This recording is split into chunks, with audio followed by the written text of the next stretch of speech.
చెప్పి అప్పం చేసుకెళ్ళి ఆయనకిచ్చింది. ఆశ్చర్యం ఏంటో తెలుసా? ఆ కరువు కాలము పూర్తయ్యేంత వరకు ఆమె తొట్టిలో పిండి కొదువ కాలేదు, బుడ్డిలో నూనె అయిపోలేదు. హల్లెలూయా!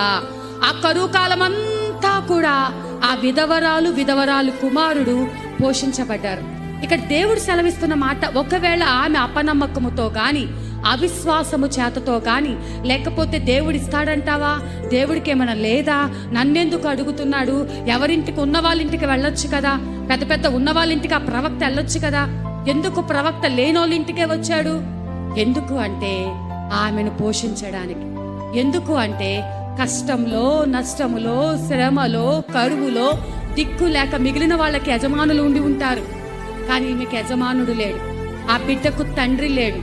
ఇవాళ గడిస్తే రేపేం జరుగుతుందో తెలియదు. నేను అనుకుంటాను, ఆ కుటుంబాన్ని పోషించట కోసమే గొప్ప ప్రవక్తకు శ్రమ తీసుకొచ్చి ఆ ఇంటికి నడిపించి ఉంటున్నాడు. హల్లెలూయా!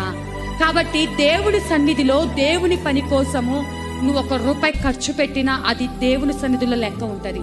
నువ్వు కష్టపడి ప్రయాసపడి మందిరం శుభ్రం చేసిన, సేవకులకు సహకారంగా ఉన్న, దేవుని పనిలో నేను కూడా పాలు పంపులు పొందాలని ఉన్నా, ఏది చేసినా నువ్వు అనుకోవచ్చు సేవకులకు చేస్తున్నాము, మందిరానికి చేశాము, పాలన దానికి ఖర్చు పెట్టామని మీరు అనుకోవచ్చు. కానీ దేవుని దృష్టిలో లెక్కేంటో తెలుసా?